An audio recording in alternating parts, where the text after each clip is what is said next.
Hey everybody, welcome to week or lecture 5, which is definitely not week 5, of Environmental Studies 282, Research Methods and Experimental Design in Environmental Science. We're going to talk about hypothesis testing today. This is probably just like experimental design, which was a whole unit of the class. This might be the most conceptually important slide, lecture, video thing that we have this semester. So make sure you watch this one. And if you're watching this one, you're already doing it, but tell your friends to watch this one too. This one matters a lot. There's a lot of like nitty gritty statistical stuff we're going to get into in the next couple of weeks, which I hope is really useful and interesting for you. But this is really the crux of all of the stuff that we're doing when it comes to stats conceptually. Stats are a tool. We use them to test hypotheses. Our experiments are usually, but not always, hypothesis driven. We can pull that apart a little bit in class. But we think about hypothesis testing a lot, especially when it comes to analyzing our data and doing statistical analysis. So today we're going to talk about hypothesis testing and some basics of statistical significance. We're at least going to set up like, what is that? And also, what isn't that? And there's not really going to be time for it because I'm just talking at you. But in class, we might talk about like, what does that mean and how do we interpret it? Because it's a little squishy, as we've hopefully already mentioned. So let's talk about it. Hypothesis testing. What is that? I'm going to ask you to tell me what it is in class. And here's what you're going to have to do. Think about what it is, why we do it. If you easily answer that question, give me some examples. All right, we're going to do that in class, but hopefully you can do that now, where you have some sense of what it is now. So if you want, you can take some time, you can pause the video, and you can think about like, what is this thing? What do I know about it now? And let's see how that knowledge progresses over the course of today. So hypothesis testing, it is a thing we do to compare data to what we would expect to see if a specific null hypothesis were true. If the data are very different from what we would expect to see if a null hypothesis were true, then we reject that null hypothesis. That's a lot of language that sounds a little bit confusing. We're going to want to dig into that, but just so we can repeat it, here's what I said. Hypothesis testing compares data to what we would expect. If the data are different from what we would expect, we reject what we expect because we don't have evidence for it. Okay, we're using some terminology, null hypothesis. We've talked about this already. I might even move these slides up a couple of weeks because I'm starting to realize that maybe we need this information earlier, but nonetheless, null hypothesis, or H naught, or H0, or some such thing, is a statement about a parameter of a population that would be interesting to reject. Recognize that that's very subjective, first of all, which again, this is a tool. Statistical analysis is a tool. Hypothesis testing is a tool. A statement about a parameter of a population that would be interesting to reject. The null hypothesis basically means there won't be an effect. When we write a null hypothesis, we write there will be no effect of X on Y. There will be no relationship between X and Y. There will be no effect of species on flipper length in penguins in Antarctica. There will be no relationship between flipper length and flipper width in penguins in Antarctica, something like that, right? There will be no effect. We write this null hypothesis, and this is the one that we test. We either find some evidence that it's possible, or we find some evidence that it's not what's happening. So we either reject it, or we don't ever accept it necessarily. We fail to reject it. And we're going to try to get comfortable with that language. All right, so that's the null hypothesis. What's the difference between a null and alternative hypothesis? You have learned this before, so I know that you know. Know that you know what a null hypothesis is. I'm just making sure we're all on the same page. In the event that you've never heard this stuff before, that is okay. It's totally okay. We all come from different places. The curriculum in terms of science is different at like every high school. And maybe you've seen this in college, and maybe you've never taken a quantitative class in college. It's totally okay. You've never seen this before. But a null hypothesis, There will be no effect. That's what we said. An alternative hypothesis, alternatively, is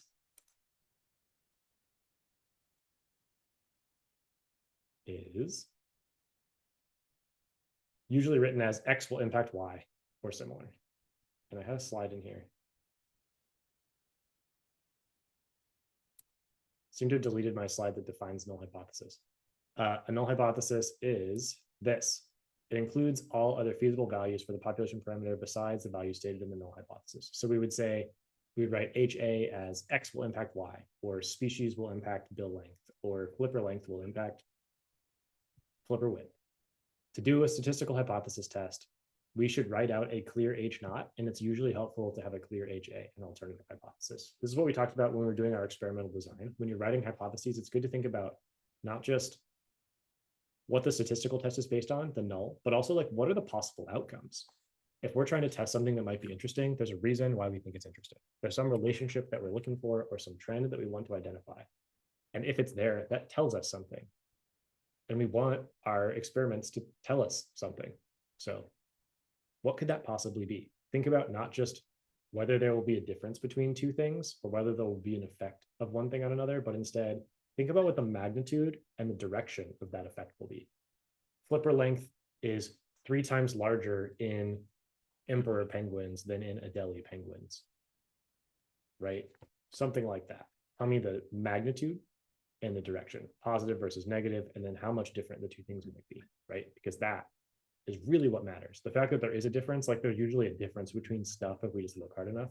And there's usually a relationship between two things or a few things if we look hard enough, but like how big and in which direction? And then like why is the next question, right? So think about those things when you're thinking about experimental design. We want an H naught, a null, there is no effect, and an HA, the effect is, and it might be this big and this direction, right? Okay, so here's an example of an alternative hypothesis. Coral cover differs between nutrient-enriched and ambient reefs. I didn't tell you which direction, but I might say ambient reefs have higher coral cover than nutrient-enriched reefs, knowing that nutrients are supposed to be a stressor. Maybe. That would be my paradigm that I would expect to be true. Cool. So now that we've got hypotheses written down and defined, let's talk about hypothesis testing. We're going to do this one in class, probably, but if not, at least you can do it now. So if you want, read this prompt and pause the video and work through this if you want. We're performing a class experiment in which we incubate snails in water that's either 10 degrees Celsius, 14 degrees Celsius, or 18 degrees Celsius. We're measuring their growth and feeding rates in each treatment. What are some viable H naught and HA? This is pretty open-ended. The general idea is that there's going to be multiple treatments and something might happen. So think about what that thing might be and write your own null and alternative hypotheses. Okay, moving on from the example, how do we know when to reject a hypothesis? This is really important. I will say again, all of this is in the Whitlock and Schluter textbook that there's a PDF, a free PDF of on the course website. When we do hypothesis testing, we are only statistically testing, statistically assessing the null hypothesis in almost all cases. In all of our cases in this class, we are testing the null hypothesis, the hypothesis of no difference. Okay. In general, we reject the null hypothesis when the data are inconsistent with it and suggest that the data support the alternative. So we might see some data where we're testing, like, is there a difference between A and B, and the means are here and the error bars are here. So like the means are equal and the error bars overlap. There's no evidence of any difference. So we would fail to reject the null hypothesis because the data are consistent. But if we saw this, where one mean was way above the other and the error bars are here and here, they're different. In that case, we would reject the null hypothesis because the data are inconsistent with it. And we could suggest that the data support the alternative hypothesis. What we wouldn't say is that the alternative hypothesis is absolute truth, for sure, 100% we know. Instead, we can say, we reject the null hypothesis because we have evidence that it's not viable. And the evidence even supports this alternative hypothesis that there's this relationship and it's this big and it's in this direction, right? If we don't see a difference between our data like this, we run the stats, we fail to reject our null hypothesis. And we say, we fail to reject the null, so the null hypothesis is supported, right? That there's likely no difference between whatever this thing is over here and whatever this thing is over here. Okay. How do we know exactly what the cutoffs are for rejecting or failing to reject? This is probably where the alarm bells are going off. Like, I've heard this thing called a p-value. Isn't that the thing that we use? And also, like, isn't that imperfect? And the answer is yes to both of those questions. In many common statistical tests, most of the parametric statistical tests that we're going to talk about in this class, the cutoff for rejecting or failing to reject roughly is the p-value of our statistical test. We're going to dig into that more in the coming weeks. If you're like, oh my God, what is that? That's okay. We'll get there. We'll get there. And we'll talk about it a lot. Dog tax. Let me see if I can show her to you. That's Aspen back there. She would really like me to stop doing this. She says hi. She loves you too. Okay. Here we go. Some simple steps for hypothesis testing. And I know that we've already sort of had a chance to think about this stuff without really introducing all the deep concepts, because we already did our experimental design unit. But I did that on purpose. I wanted you to see the framework for building an experiment. And now we're like attaching like how to think conceptually about hypotheses to that. So we're going to add those two things together for our final project. Hypothesis testing should work like this. You state your hypotheses. This is called hypothesis-driven research. It's not the only way, but I do recommend it over, say, collecting a bunch of data and then looking at it and then generating a hypothesis after. That's usually not quite right. That's sort of backwards of the scientific method, right? We want to think about our question that we're trying to answer. We want to write some possible outcomes. Then we want to do some science, collect some data, and then we'll start computing test statistics, which is basically doing statistics. That's doing stats. We'll determine the p-value or whatever our measure of difference or significance might be.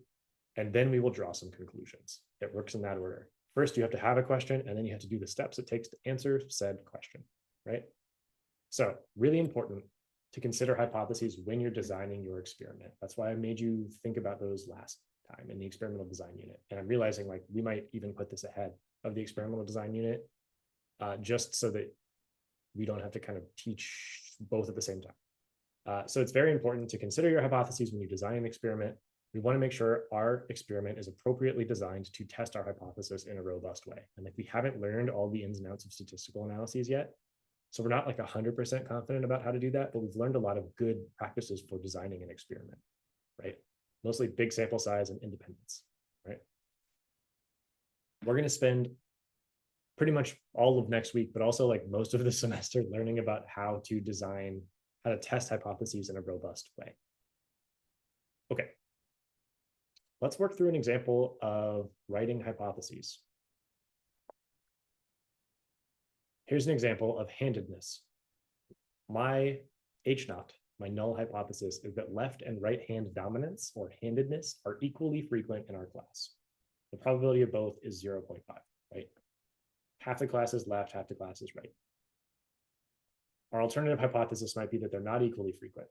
The probabilities are not equal to 0.05. You might think to yourself, like, no way there's equal numbers of lefties and righties, like right hand dominance is real. As a left-hander, like, sure, maybe. We're going to find out in our class.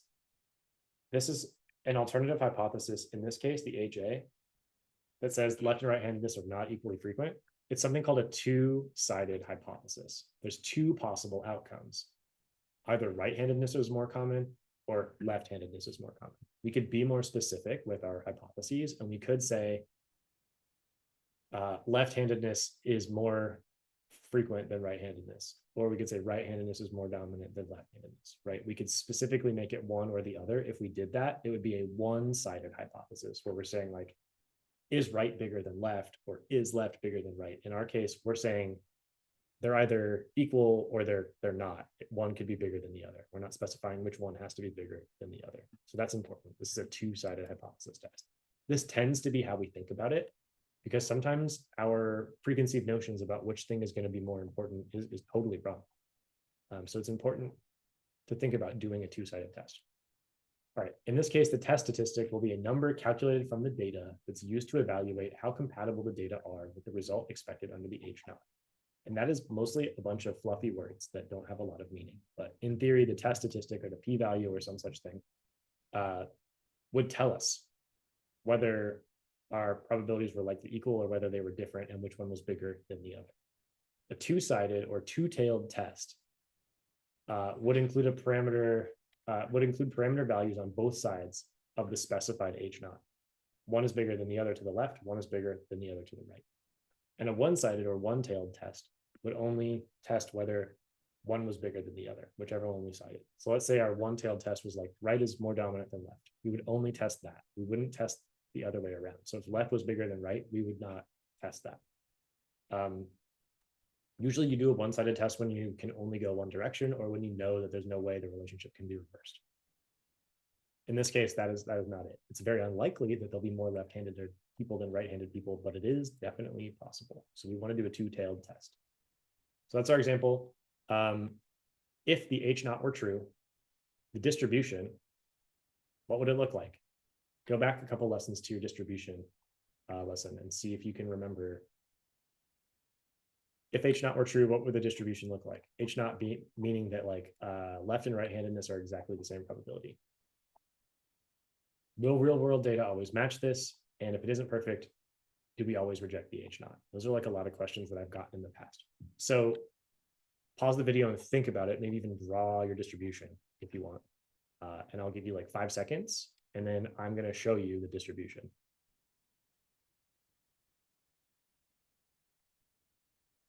Okay. Shockingly, it is a normal distribution. This is an example from the textbook that I found, which is why I used it. This is actually the normal distribution of handedness in toads. Somebody went out and measured whether toads were right-handed or left-handed. I love that for them.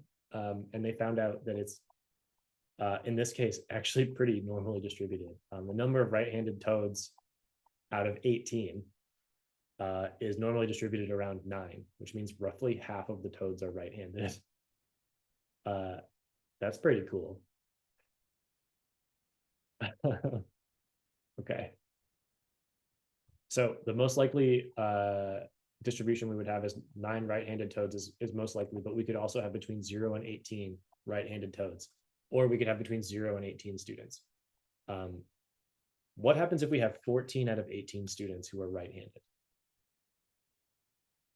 Will we reject the H naught? How do we know? Is that a big enough difference from 9, given our sample size, to matter?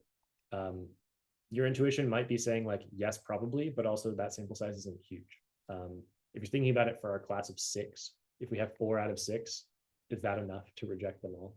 And the answer is like the sample size is too small. That's why I'm using these different numbers, 14 and 18. If 14 out of 18 people in our class are right-handed, we probably have a significant dominance of right-handedness, but we'd have to run some stats, right? So how do we know? We test it statistically, which is obviously I'm leading myself on here. We could test it. We quantify the uncertainty, and then we find significance in p-values. This is mostly straight out of the textbook, and it's going to get a little technical. So if you're like lost in the sauce here, like just know that that was me when I was you, and that was me when I was reading the textbook as well. It's pretty common to be like, whoa, there's a lot going on here. And it's totally normal to be kind of overwhelmed. So I'm going to walk you through it, and we'll talk about it again in class, and we'll do it ourselves, and we're going to learn how to do it in R. And there's a lot of like looking at tables and thinking about distributions and like complicated math and probability that we don't need to be doing ourselves all that much. If we can interpret the result at the end, we're going to be golden. So this is a lot of nice to know background information. But as long as you can interpret your tests in R, you're going to be just fine. So that was my disclaimer. Let's talk about this example of handedness. We're using our distribution that we have from the previous slide, where 9 toads is the most like 9 right-handed toads is the most likely outcome. First, we have to quantify uncertainty. And we're going to eventually do a statistical test using a p-value. We've defined p-value on this slide as the probability of obtaining the data we observed if the null H naught were true. If p is sufficiently small, we will reject the null hypothesis as very likely, very unlikely. Wow, sorry. If P is very small, we will reject the null hypothesis because it will be very unlikely. Notably, the p-value is not the probability that the null is true. The p-value is the probability of retaining a result as extreme or more extreme than the one we observed, right? So like, is our observation that we measured really, really unusual, really unlikely, or is it not? If it's really unlikely, we might say, if it's really unlikely that we'll get something more extreme than that, then we might say this is quite a bit different from what we expected. And that could be, significant. Okay, so we're going back to our probability, which I told you underlined all statistics. Here we are just quickly showing you that that is true.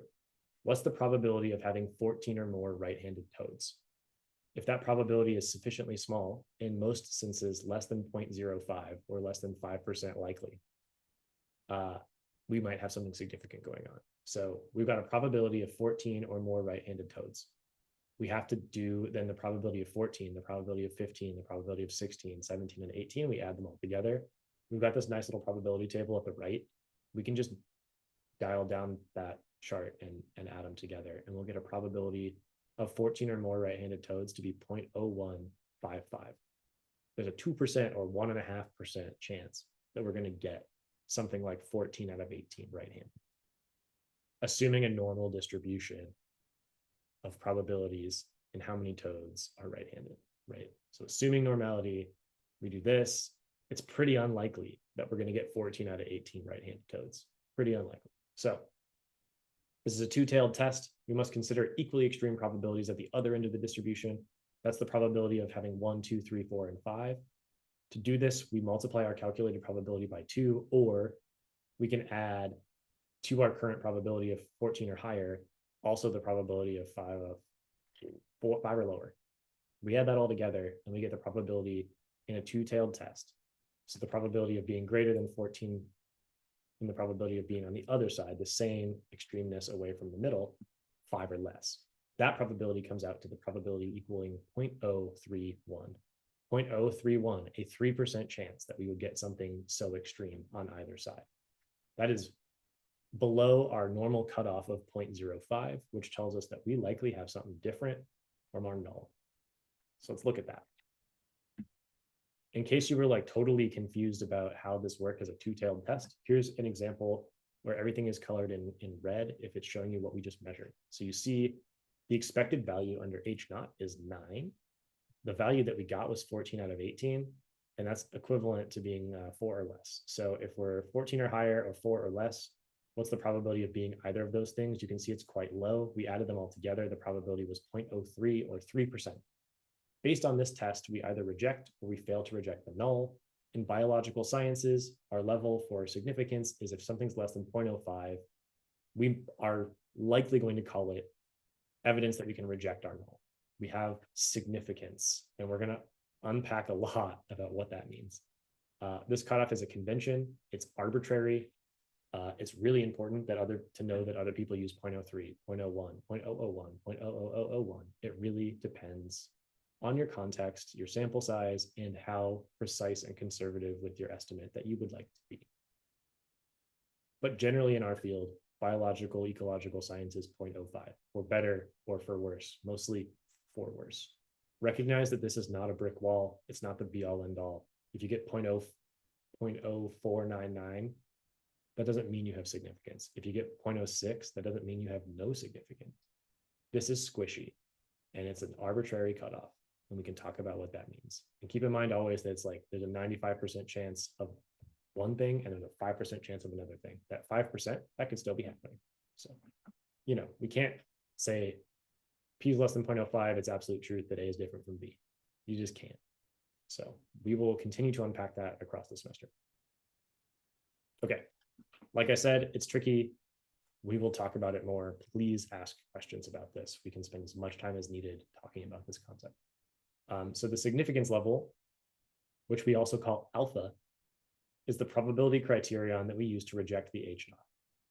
If the probability is less than alpha, we can reject the null. Alpha is 0.05 in this case. So is P less than 0.05? Is alpha less than, or sorry, is P less than alpha? P is 0.031, that's less than 0.05. We reject the null. Simple, sort of. Okay, we're going to try to do this in class. We'll generate our own histogram and we'll try to do some probability and we'll do this. We have a really small class, so probably this won't work. But maybe our class will double or triple in size. I'm recording this before the semester. You never know. Okay. We've worked through an example. We're going to work through more. We are going to see more tangible examples. You are going to do some examples with R, and I think that will really drive this home. So if you're feeling really stuck, really confused, really lost, like, it's okay. Bear with me. Just trust the process. We're gonna do this. All right. We're gonna end this lecture talking about error in hypothesis testing. There's two types of error in hypothesis testing, and they are very cleverly called type 1 and type 2 error. Not to be confused for type 1 and type 2 fun.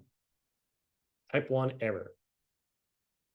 Type 1 error occurs when you reject a true null hypothesis. This happens when the significance level, or alpha, sets the probability of a type 1 error, 0.05 in most cases. So, sorry, I messed that one up. Let's go back.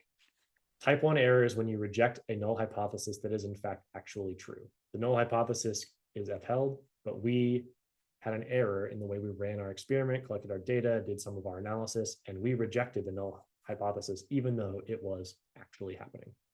This happens because the alpha sets the probability of type 1 error. Usually we set that to 0.05. Reducing type 1 error involves changing your significance level to 0.01 or something even lower. Decreasing alpha increases type 2 error. So type 1 error, we're trying to keep from getting too out of hand. It happens when we reject a true null. So like I said, there's a 95% chance that the null is not true if P is 0.05, right? Now, there's still a 5% chance that it is true. So if we reject it outright and that 5% chance turns out to be what's happening that particular time, we messed up. To check ourselves, we could always say, like, let's make alpha 0.01. If P is less than 0.01, we still have significance. We can check that. So that's how type 1 error works. Now, the other error, type 2, which is clearly the flip side of this coin, failing to reject a false null, right? If you get P is 0.06 and you fail to reject the null, but the null is false, you messed up. It happens. And instead of saying you messed up, it's more appropriate to say you did not have the appropriate statistical power to assess this hypothesis with enough, dealing with the error, basically, enough to really get a clear answer. And we should either add more samples or redo a test or try again. Okay. So a study with a low probability of type 2 error is something we like to say has high statistical power. So power in stats is the probability that random sample from a population will lead to the rejection of a false null. Higher power equals better. So, like, what is power in essence? Sample size. Hopefully you were saying sample size. Sufficiently large and law of large numbers. Let's just increase that sample size. Let's get more samples of our population. Let's get more individuals in our samples, so on and so forth. We will learn when we talk about experimental design what power is. We already learned that. We just didn't call it power. We just called it make more samples, get bigger numbers, get more data, right? When in doubt, more samples. Obviously, you can't always get more samples, but like, hopefully you've learned that. If somebody's like, I don't know about your experiment, you can be like, well, I had 350 snails. So like, what do you want from me? And if they say 600 snails, you might tell them how long it takes to, I don't know, tether a snail to a stick in the salt marsh or whatever you were doing with your snails. But, there's only one you and 600 is a lot of snails. So that's power. Power is our ability to avoid rejecting a false null. Type 1, rejecting a true null. We can reduce type 1 error by reducing our alpha value from 0.05 to 0.01, for example. Notably, when we do that, that increases our chances of failing to reject a false null. If we want to avoid failing to reject a false null, we get bigger sample sizes, so we have higher statistical power, or we do a different kind of analysis, but we're not really going to get into that this semester, but that's an option as well. So those are errors. Now, what happens when p is greater than 0.05? We fail to reject h naught. Does this mean the null is true? If you're like, wow, I really don't know, go back a slide to that thing about type 1 and type 2 error. It doesn't necessarily mean that the null is true. It means we do not possess the appropriate statistical power to determine the answer, or that the null is true. That is likely true, sorry. So we have to think about these questions. Do we have a large enough sample size to get the answer? Are our samples representative of our population? Do we have normality? There's so many questions. What's our statistical power? I'm not going to give you an equation to calculate that. You're going to have to think about like what you know of the system, what you know of the populations, and how many samples you got. So design a good experiment, or else you like kind of can't solve this problem. What do our error bars and confidence intervals look like? Are they too wide? Is there not enough power? Is there too low of a sample size? If we have big giant error bars, that's a good a good indicator that we got a problem with our design, or that the biology just didn't cooperate for us this time. So we might think about redoing it, adding more samples, or analyzing in a different way. Or just recognizing our lack of ability to like really be 100% certain, which is, that's true. That's science. Nobody's ever 100% certain. Okay, we're going to look at an example. We're getting close to the end here, I promise. But again, I'm going slow, and this is really important, and we're going to talk about it all again in class. Here's an example with our buddies, the Palmer penguins. We've already met them, but in case you haven't, you can meet them again. They are chinstrap, gentoo, and Adelie. These are the small format penguins that live in Antarctica and up into some of Southern Africa. In some cases, but for the most part, they're on islands in the Antarctic. And the Palmer penguins, data comes from Palmer Station, which is in Antarctica, doesn't matter. We have these penguins from islands. We're going to measure stuff about them, like the length of their bill and the depth of their bill. Here's a hypothesis I made. There is no difference in bill length between penguin species. My alternative is bill length varies by penguin species. I might even say, I don't know, gentoo, because they're cutest, have the biggest beaks. I don't know. Can't remember if that's true or not. Okay, let's break down what this means. We got 3 species of penguin. We've got purple flames, green flames, and orangey yellow flames. They're Super Saiyan penguins, I suppose. I hope like one of you understands that reference. If not, it's fine. We say there's no difference in bill length between any of these. All of them have the same length bill. Doesn't matter how big they are, they're all the same length bill, whatever. Penguins are penguins. That's my null hypothesis. What would the bill distributions look like for the species if that were true? Think about that. Think about what the histogram would be like. Is this a one-sided test or a two-sided test? And what are we actually assessing? Our histograms would look like normal distributions that were all exactly the same, or really close to the same. They'd overlap almost entirely. The two-sided test, I'm not telling you which penguin's bigger than the other. I'm just saying they're all the same, and like they could all be different. Right? The alternative is they could all be different. What are we actually assessing? We're assessing whether the population level responses between these 3 populations in terms of bill length is different from one another. So we'll be looking at mean and error and mean and error and mean and error visually and saying like, do these look different? Yes or no? Sound good? You've seen a graph like this already, which is why I'm hoping like in your mind's eye, you're like, yeah, I got this. Next step.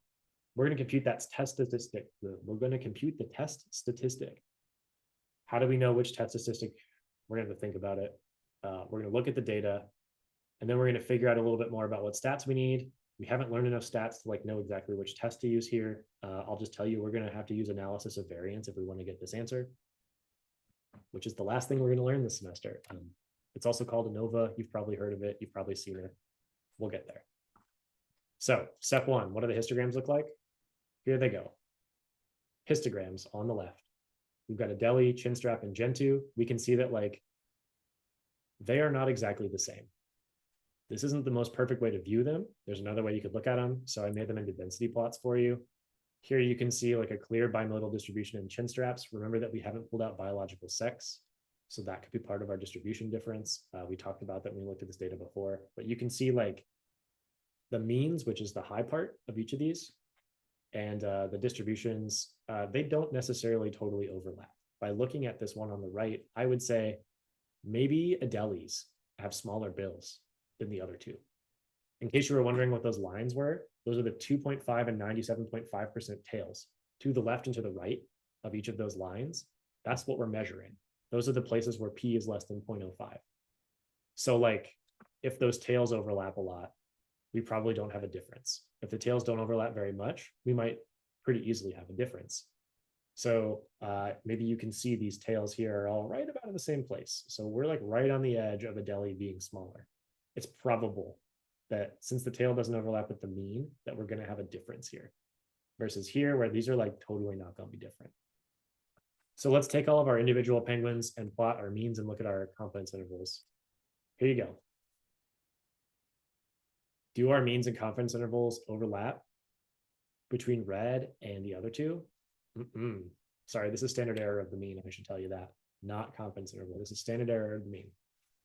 Raw data in the background, the big circle is the mean. Does it look like there's a difference? I would say yes, Adeli looks smaller. The other two, right on the edge of maybe some significance, but it's clearly not that different, right? We want to think about magnitude and direction, and I think we can agree there's some magnitude here. It's negative in a direction, and there's some magnitude. There's a difference between this one and these ones, yeah? Even like the overall population, the raw data doesn't overlap all that much. So we would run some stats, we'd run an analysis of variance, and we would get this answer. I'm going to zoom through an analysis of variance real quick, just so you've heard it and seen it. We're going to run a test statistic. We're going to run an ANOVA. To do that, we need to know, basically, is the signal louder than the noise or not? We need ANOVA. We can figure out the test statistic. We need to calculate. The statistic is called the F value. We're going to learn all about it later in the term. What you need to know right now is that it's basically a measure of the ratio of, does the between group variation, the difference between the species, differ more than the within group variation? So individuals within a species. Is there more noise within Gentoo than there is difference between my groups? If so, they're not different. So some magical math will happen, and then we'll get a p-value. ANOVA is relatively straightforward in R. It's a little bit conceptually challenging, but it's very straightforward in R. It's literally one line of code.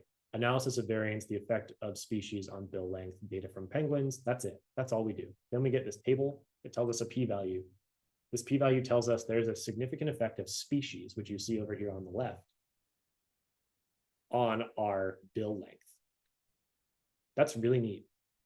That tells us there is an effect of species on bill length. That doesn't tell us what that effect is.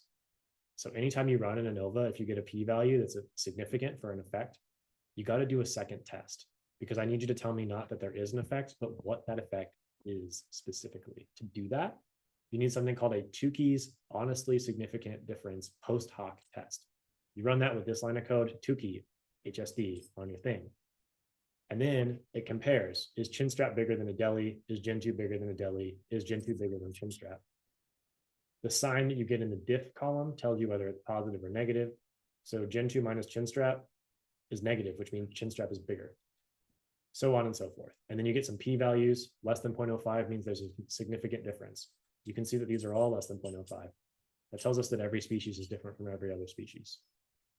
I zoomed through that, but now you know. Look at our graph. It says this Adeli, it's different from Chinstrap and Gentoo. This Chinstrap is different from Adeli, and it's also different from Gentoo. And then this Gentoo is different from this Chinstrap and this Adeli. So even though we're really close here, we still have a difference. Is that ecologically relevant? Does that matter? That's something that we can talk about. We saw very clearly Adeli was different. Looking at these two, one wonders, and you can see already the limitations of this kind of statistical analysis. Especially if that last part was really confusing, don't worry, you're going to see this 100 more times. We're going to do a lot of these examples. We're maybe even going to do this exact example in class together. You are going to get plenty of time to practice this and other statistical tests in R. There's Aspen again. She says hi. And we'll get there. Okay. But now at least you understand from start to finish, I had a hypothesis, I tested it. My test tells me I can reject my H naught, that there is no difference between these species, because in fact, there's pretty clearly at least a difference between one species and the other two. If not, all three are different. Cool. That's hypothesis testing. We're going to be moving on to specific examples of different statistical tests and when and why to use each one over the next couple of weeks. So stay tuned for more. See ya.